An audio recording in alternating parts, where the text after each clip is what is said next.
വെറും 3 മിനിറ്റിൽ ഷുഗർ നമുക്ക് കുറയ്ക്കാം. ചോറിന് പകരം ചപ്പാത്തി കഴിക്കുന്നത് കൊണ്ട് അതൊരു 5-6 ചപ്പാത്തി കഴിച്ചെന്നാൽ ചോറ് കഴിക്കുന്നത് പോലെ തന്നെ ഷുഗർ ലെവൽ കൂടാനിടയുണ്ട്. നമ്മൾ പാലും മുട്ടയും എന്ന് ഒരുമിച്ച് പറയുന്ന ഒരു കാര്യമാണെങ്കിൽ പോലും ഈ പാലിൽ കുട്ടികൾക്ക് മാത്രം എഫക്റ്റീവായിട്ട് ദഹിപ്പിക്കാവുന്ന ഒരു ഭക്ഷണ വസ്തുവാണ് എന്നുള്ളത് മനസ്സിലാക്കുക. ഈ ഷുഗർ കൺട്രോളിലാണോ എന്നുള്ളത് നമുക്ക് എങ്ങനെ മനസ്സിലാക്കിയെടുക്കാം?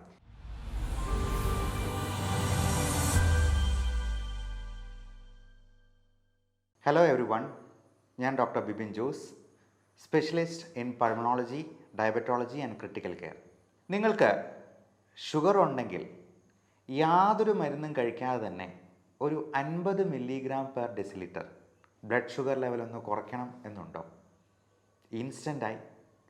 പലപ്പോഴും ഷുഗർ രോഗികളിൽ പിറ്റേ ദിവസം എന്തെങ്കിലും സർജറി ചെയ്യേണ്ടവർക്ക് കാട്രാക്റ്റിൻ്റെ സർജറിയോ അല്ലെങ്കിൽ ബോൺ റിലേറ്റഡ് ആയിട്ടുള്ള എന്തെങ്കിലും പ്രോബ്ലംസിനുള്ള സർജറിയോ ഒക്കെ ചെയ്യേണ്ടപ്പോൾ എത്ര ഇൻസുലിൻ കൂട്ടിക്കൊടുത്തെന്നാലും, എത്ര ഭക്ഷണം കുറച്ച് കഴിച്ചെന്നാലും, എത്ര മരുന്നുകൾ അഡീഷണൽ ആയിട്ട് ആഡ് ചെയ്തെന്നാലും ഈ ബി പിയും ഷുഗറും ഒന്നും കുറഞ്ഞു വരാതിരിക്കും. അങ്ങനെയുള്ളവർക്ക് അങ്ങനെ മാത്രം ഷുഗർ ഒന്ന് കുറയ്ക്കാനായിട്ട് ഒരു പ്രത്യേക തരം എക്സസൈസും ഡയറ്റുമാണ് ഞാനിന്ന് നിർദ്ദേശിക്കുന്നത്. വെറും 3 മിനിറ്റിൽ ഷുഗർ നമുക്ക് കുറയ്ക്കാം. പക്ഷേ ഇത് ഡോക്ടർമാരെ പറ്റിക്കാൻ വേണ്ടി ഫാസ്റ്റിംഗ് ബ്ലഡ് ഷുഗർ ഒന്ന് കുറച്ച് കാണിക്കാൻ വേണ്ടി മാത്രമാകരുത് കേട്ടോ. അതായത് എല്ലാ ദിവസവും നമുക്ക് പ്രാക്ടീസ് ചെയ്തെന്നാൽ നമ്മുടെ ഡയബറ്റീസ് അത്ര കണ്ട് കൺട്രോളിലാക്കാനായിട്ട് നമുക്ക് സാധിച്ചേക്കും. ഇതിന് വേണ്ട വ്യായാമത്തിൻ്റെ ഒരു പേരാണ് HIIT അഥവാ ഹൈ ഇൻറ്റൻസിറ്റി ഇൻ്റർവൽ ട്രെയിനിങ് എന്ന് പറയുന്ന ഒന്ന്. രണ്ടാമത് ഇതിൻ്റെ ഡയറ്റാണ്. ഇതിന് കഴിക്കേണ്ട പ്രത്യേക തരത്തിലുള്ള കുറച്ച് ഭക്ഷണ കാര്യങ്ങൾ. ഇത് രണ്ടും നമുക്ക് ഇന്നൊന്ന് ഡിസ്കസ് ചെയ്യാം.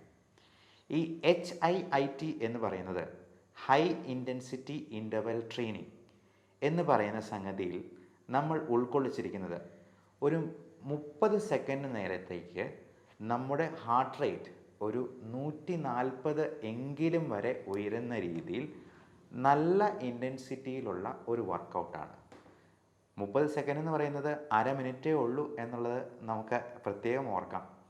ഈ 30 സെക്കൻഡ് നേരത്തേക്ക് നല്ല ഇൻറ്റൻസിറ്റിയിലുള്ള ഒരു എക്സസൈസ്, അത് ഒരു സ്കിപ്പിംഗ് ആകാം, അല്ലെങ്കിൽ നല്ല സ്പീഡിലൊന്ന് ഓടുന്നതാകാം, അതല്ലെന്നുണ്ടെങ്കിൽ ഒരു 20 പുഷപ്പ് എടുക്കുന്നതാകാം, അല്ലെങ്കിൽ 20 സ്ക്വാറ്റ്സ് വിത്ത് ജമ്പിങ് അപ്സ് ഇതാകാം. ഇങ്ങനെ എന്തെങ്കിലും ഒരു എക്സസൈസ് വഴി നമ്മുടെ ഹൃദയത്തിൻ്റെ താളക്രമം നല്ല രീതിയിൽ കൂട്ടി ഒന്ന് ട്രെയിൻ ചെയ്ത് നോക്കൂ. അതിനുശേഷം ഒരു 10 മിനിറ്റ് കഴിഞ്ഞ് നമ്മുടെ ഷുഗർ ലെവൽ ഒന്ന് നോക്കിയെന്നാൽ ഉറപ്പായിട്ടും ഒരു 50 മില്ലിഗ്രാംസ് പെർ ഡെസിലിറ്റർ എങ്കിലും കുറഞ്ഞിരിക്കും. അതായത് ഒരു 200 ഷുഗർ ലെവൽ ഉള്ളവർക്ക് ഒരു 150 ആക്കാൻ പറ്റും എന്ന് സാരം. അപ്പോൾ നമുക്ക് ഈ സർജറിക്ക് മുൻപായിട്ട്, നമുക്ക് ഓപ്പറേഷന് മുൻപായിട്ട് ഷുഗർ ലെവൽ ഒന്ന് നോർമൽ ആക്കിയെടുക്കാൻ ഒരു വിധത്തിലും സാധിക്കുന്നില്ല എന്നുണ്ടെങ്കിൽ, പ്രത്യേകിച്ചും കാട്രാക്ട് സർജറി പോലുള്ള കാര്യങ്ങളിൽ നമുക്ക് ഈ രീതി ഒന്ന് ഉപയോഗിക്കാവുന്നതാണ്. കാര്യം, ഒന്ന് സ്ക്വാറ്റ്സ് എന്ന് പറയുന്ന സിറ്റപ്സ് ചെയ്യാനായിട്ട് പലപ്പോഴും വലിയ പ്രശ്നമൊന്നും ഉണ്ടായിരിക്കത്തില്ല. ഓൾഡ് ഏജിലാണെങ്കിലും നമുക്കത് എഫക്റ്റീവായിട്ട് ചെയ്യാൻ കഴിയുന്നതാണ്. അതോടൊപ്പം ഇതിന് ഉപയോഗിക്കേണ്ട ഒരു ഭക്ഷണക്രമത്തെക്കുറിച്ചും കൂടി നമുക്കിന്ന് ഡിസ്കസ് ചെയ്യാം. നമ്മുടെ ഷുഗർ കൺട്രോൾ ചെയ്യാനായിട്ട് നമ്മൾ തന്നെ ശ്രമിക്കണം എന്നുള്ളതാണ് ഇതിനകത്ത് ഏറ്റവും പ്രധാനമായിട്ടും ഉള്ള സംഗതി. അതിന് ഒരു ഡോക്ടർ എത്രയധികം ഉപദേശങ്ങൾ പറഞ്ഞെന്നാലും എത്രയധികം മരുന്നുകൾ കൊടുത്തെന്നാലും സാധിക്കുകയില്ല. അതുകൊണ്ട് തന്നെ ഷുഗർ 99% കൺട്രോൾ ചെയ്യാനായിട്ടുള്ള ഒരു വഴിയും കൂടി ഞാൻ ഇതിൻ്റെ കൂടെ പറഞ്ഞു കൊള്ളട്ടെ. അതിന് നമ്മൾ ഇംഗ്ലീഷിലൊരു പേര് വിളിക്കും self monitoring of blood glucose എന്ന്. അതായത് നമ്മുടെ ബ്ലഡ് ഷുഗർ ലെവൽ നമ്മൾ തന്നെ ഒരു ഗ്ലൂക്കോമീറ്റർ വെച്ച് നോക്കി എഴുതി വയ്ക്കുന്ന ഒരു രീതി. അതൊരു ഡയറിയിൽ തന്നെ ഒന്ന് എഴുതി വയ്ക്കുന്നത് നന്നായിരിക്കും. ഡേറ്റും ടൈമും ഷുഗർ ലെവലും ഒരു വരിയായിട്ട് തന്നെ കോളം വരച്ചൊന്ന് എഴുതി സൂക്ഷിക്കുക. അത് രാവിലെ ഫാസ്റ്റിങ്ങിലുള്ള ബ്ലഡ് ഷുഗർ നോക്കാം. PPBS, അതായത് ഭക്ഷണത്തിന് ശേഷം 2 മണിക്കൂർ കഴിഞ്ഞിട്ടുള്ള ഒരു ബ്ലഡ് ഷുഗർ ലെവല്. അതോടൊപ്പം 8 മണിക്കൂർ കഴിഞ്ഞിട്ട് 2 തവണയായിട്ടും കൂടി ഒന്ന് നോക്കുക.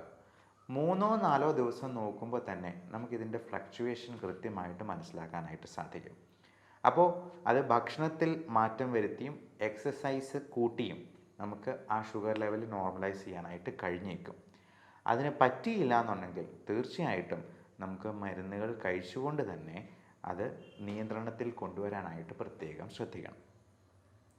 ഇനി ഇതിന് കഴിക്കേണ്ട ഭക്ഷണക്രമത്തെ പറ്റിയും പറയണമല്ലോ. അപ്പോൾ നമ്മൾ ഈ സർജറിക്ക് മുമ്പോ അല്ലെങ്കിൽ ഈ ബ്ലഡ് ഷുഗർ ലെവൽ നമുക്ക് നോർമൽ ആക്കേണ്ട അത്യന്താപേക്ഷിതമായ ഈ സാഹചര്യത്തിലോ നമുക്ക് തലേ ദിവസം ചോറ് പോലുള്ള ഭക്ഷണ സാധനങ്ങൾ അധികം കഴിക്കരുത് എന്ന് പ്രത്യേകം ഓർമ്മിക്കുക. ചോറാണെങ്കിലും ചപ്പാത്തി ആണെങ്കിലും മൈദ കൊണ്ടുണ്ടാക്കിയ പൊറോട്ടയാണെങ്കിലും എല്ലാം ഷുഗർ ലെവൽ കൂട്ടുന്നത് തന്നെയാണ്. ചോറിന് പകരം ചപ്പാത്തി കഴിക്കുന്നത് കൊണ്ട് അതൊരു 5 or 6 ചപ്പാത്തി കഴിച്ചെന്നാൽ ചോറ് കഴിക്കുന്നത് പോലെ തന്നെ ഷുഗർ ലെവൽ കൂടാനിടയുണ്ട്. നല്ല തവിടോട് കൂടിയ കാർബോഹൈഡ്രേറ്റ്സ് എന്തെങ്കിലും കഴിക്കുന്നതാണ് ഷുഗർ രോഗികൾക്ക് ഏറ്റവും നല്ലത്. ഈ പറഞ്ഞതുപോലെ സർജറിക്ക് തൊട്ട് തലേ ദിവസം നമ്മൾ കാർബോഹൈഡ്രേറ്റ്സ് ഒന്നും അടങ്ങിയത് അധികം കഴിക്കരുത് എന്ന് പ്രത്യേകം മനസ്സിലാക്കുക.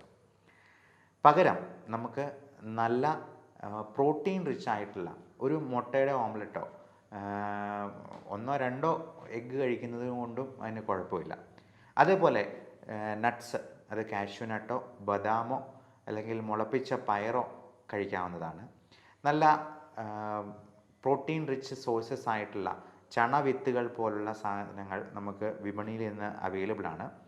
ഫാറ്റ് തീരെ കുറഞ്ഞിട്ടുള്ള ചീസ് അല്ലെങ്കിൽ ഡയറി പ്രോഡക്ട്സ് ഒക്കെ നമുക്ക് ഷുഗർ കുറച്ച് നിർത്താനായിട്ട് കഴിക്കാവുന്നതാണ്. അതോടൊപ്പം ക്യാരറ്റ്സ്, പ്രത്യേകിച്ചും ബേബി ക്യാരറ്റ്സ് എന്ന് പറയുന്ന, അല്ലെങ്കിൽ ബെറീസ്, അല്ലെങ്കിൽ ടൊമാറ്റോസ്, ഇങ്ങനെ അടങ്ങിയിട്ടുള്ള സാധനങ്ങൾ, അധികം മധുരമില്ലാത്ത പഴങ്ങൾ, പച്ചക്കറികൾ, സാലഡ്, യോഗട്ട് അല്ലെങ്കിൽ തൈര്. പാല് കുടിക്കുന്നത് പക്ഷേ ഷുഗർ കൂട്ടാനിടയുണ്ട്. പാല് എന്ന് പറയുന്നത് ഷുഗർ രോഗികൾക്ക്, പ്രായമായവർക്ക് പ്രത്യേകിച്ചും നല്ല ഒരു ഭക്ഷണമല്ല എന്നുള്ളത് മനസ്സിലാക്കുക.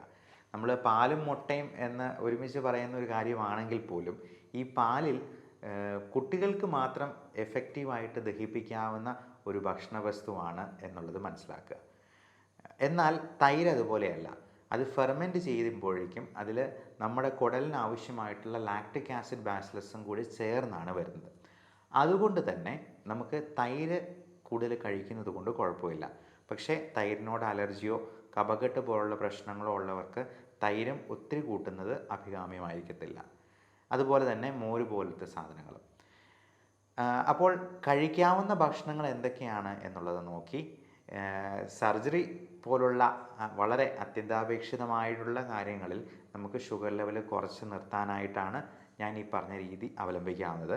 നമുക്ക് ഇത് ഡെയിലി ഇങ്ങനെ തന്നെ അത്താഴത്തിന് നമ്മൾ കാർബോഹൈഡ്രേറ്റ്സ് പൂർണ്ണമായിട്ടും ഒഴിവാക്കിക്കൊണ്ട് സാലഡ് മാത്രം കഴിച്ചുകൊണ്ട് ഈ രീതി പിന്തുടർന്ന് നമ്മുടെ ഷുഗറിനെ വരുതിയിലാക്കാനും കഴിയും. ഈ ഷുഗർ കൺട്രോളിലാണോ എന്നുള്ളത് നമുക്ക് എങ്ങനെ മനസ്സിലാക്കിയെടുക്കാം? ഞാൻ ഈ പറഞ്ഞ രീതിയൊക്കെ പരീക്ഷിച്ചിട്ട് നിങ്ങളെ ചികിത്സിക്കുന്ന ഡോക്ടറെ പറ്റിക്കാം എന്നങ്ങ് ധരിച്ച് കളയരുത്.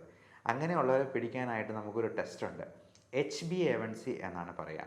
അത് 3 മാസത്തെ ആവറേജ് ഷുഗർ ലെവലാണ് നമുക്ക് കാണിച്ചു തരുന്നത്.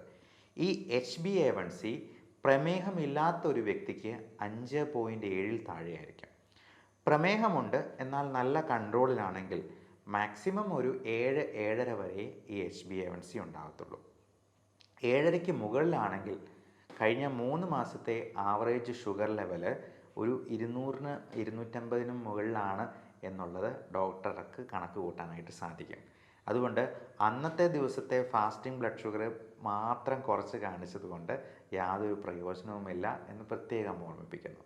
അപ്പോൾ അങ്ങനെ HbA1c ഒത്തിരി കൂടുതലാണെങ്കിൽ നമുക്ക് ലൈഫ് സ്റ്റൈൽ മോഡിഫിക്കേഷൻ മാത്രം പോരാതെ വരും. അല്ലാത്ത ആളുകൾക്ക് ഒരു 7ൽ താഴെ തന്നെ ഷുഗർ ലെവൽ HbA1c കുറച്ച് നിർത്തിയിട്ടുള്ള ഷുഗർ ലെവലുള്ള ആൾക്കാർക്കാണെങ്കിൽ നമുക്ക് ലൈഫ് സ്റ്റൈൽ മോഡിഫിക്കേഷനിൽ തന്നെ മുൻപോട്ട് പോകുന്നതിൽ യാതൊരു തകരാറുമില്ല. പക്ഷെ അതിന് മുകളിൽ ഷുഗർ ഉള്ളവർക്ക് നമുക്ക് തീർച്ചയായിട്ടും അതിന് ആവശ്യമായ മരുന്നുകളും ചിലപ്പോൾ ഇൻസുലിനും ആവശ്യമായിട്ട് വരും.